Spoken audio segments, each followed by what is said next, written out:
Hello everyone, welcome back to my channel. So in today's video I am going to talk about bite marks, introduction to what bite marks are, and a few questions related to that will be discussed in this video. If you want this PPT, then you can go check out my website. I have provided the link for my website in the description box. I've uploaded this PPT along with all the other PPTs over there, so you can go check that out if you want. Now let's get started. A bite mark may be defined as a representative pattern left in an object or a tissue by the dental structures of an animal or a human. So basically, whenever human skin or any other animal skin is inserted in between the jaws or the dental structure or the teeth, and if the jaws are closed and the pressure is applied, then what we get to see is a bite mark. So bite mark is basically a representative pattern of the dental structure or the teeth of animals or humans, and it can be formed on any tissue, that is human or animal skin, or even on any inanimate object. Bite marks are either left on the victim. If it is on the victim, then they are left by the attacker, or bite marks can be left on the perpetrator. If it is on the perpetrator, then it is left by the victim of the attack, or they can also be present on any inanimate object that is found at the crime scene. Now, sexual assaults, fight, homicide, abusive incidents often result in biting injuries and the necessity to involve the forensic odontologist. So bite marks can be found in all these cases, that is sexual assault, fights, homicides, abusives. Sometimes it may be necessary to differentiate a bite mark caused by human dentition and the one caused from the bite of an animal. The complexity of biting injuries and their analysis and interpretation makes them a great challenge even for the most experienced odontologists. The complexity, the minute differences, the odontologists have to look for those minute differences that are present in each and every jaw. So that interpretation, that analysis is quite difficult, and it acts as a challenge for the odontologists. Now let's talk about the bite mark analysis. Bite mark analysis, which is an aspect of forensic odontology. Forensic odontology, we know, is the study of teeth, right? And forensic is the application of various sciences for providing justice. So the using of the knowledge of odontology, that is the knowledge of teeth, for solving any criminal case is known as forensic odontology. So bite mark analysis is an aspect of forensic odontology. Bite mark analysis is the process by which odontologists or dentists attempt to match the marks found at the crime scene with the dental impression of the suspect. So basically, we get certain bite marks at the crime scene. There can be two types of bite marks that are used in the analysis, that is bite marks at the crime scene and bite marks on the suspects. We are going to have a list of suspects, right? So we have to look if any kind of bite mark is present on their body also, which can be actually made by the victim in order to protect themselves, right? So in bite mark analysis, there are four main questions that has to be answered. First, is it a bite mark? The mark that you're seeing on the body or on the object, is that even a bite mark? We have to determine that. Then if yes, if it's a bite mark, is it human bite mark or is it some other animal's bite mark? Then if it is a human bite mark, then what to do next?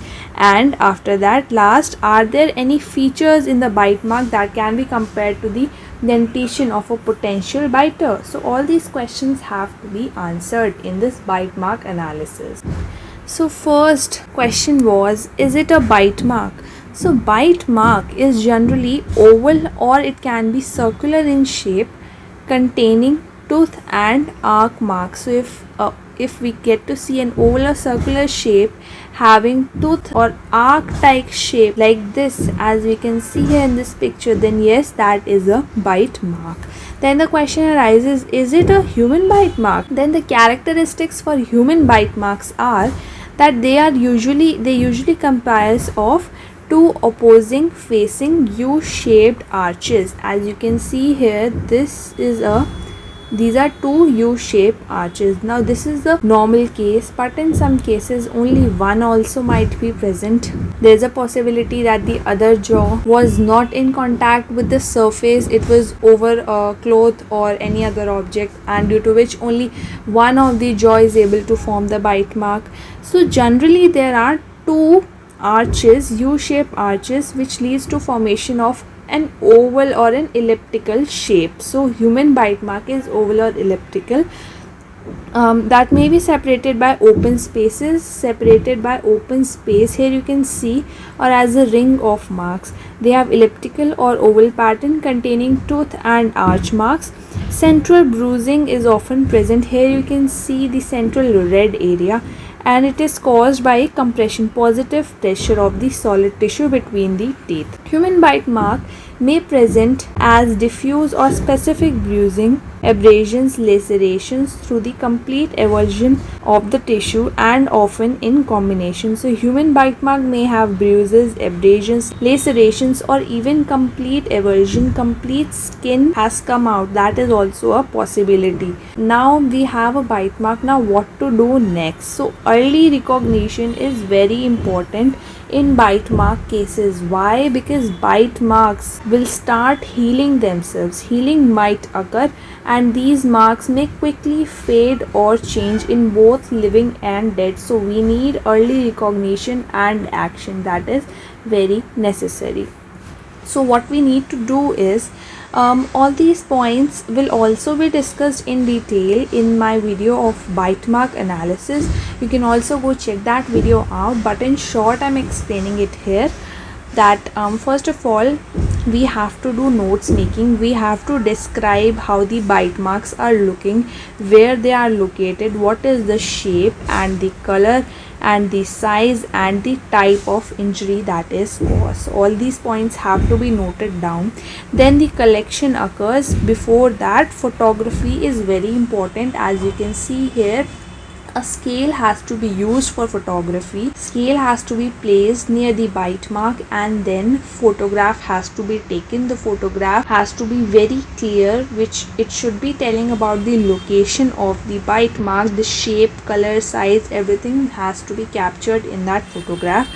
After photography is done, saliva swabbing and impressions will be made. And similarly, impressions will also be made from the bite marks of the suspect, the list of suspects that we are having, and after that these bite marks that are found at the crime scene will be compared with the bite marks that we have got from the suspects. Then questions comes, are these features in the bite mark that can be compared to the dentition of a potential biter?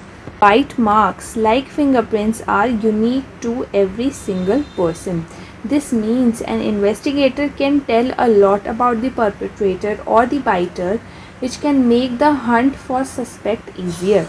A gap in the bite mark, like for example, if there is a gap in the bite mark, that means that there is a chance that there is any tooth missing, right? And we have a suspect who is also missing a teeth, then we can be very much sure that okay, this person is the culprit over here, and that makes the search even more easier. These impressions can be matched against the dentition and dental impressions of the victim and suspect, so matching comparison has to be done.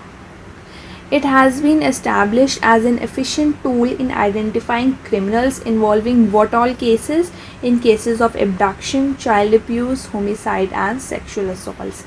So this was all about this introductory video about bite marks. In my next video, I'm going to discuss about the various types of bite marks, how bite mark analysis has to be done in a sequential manner, and lots more. Thank you for watching this video. This was all for this one.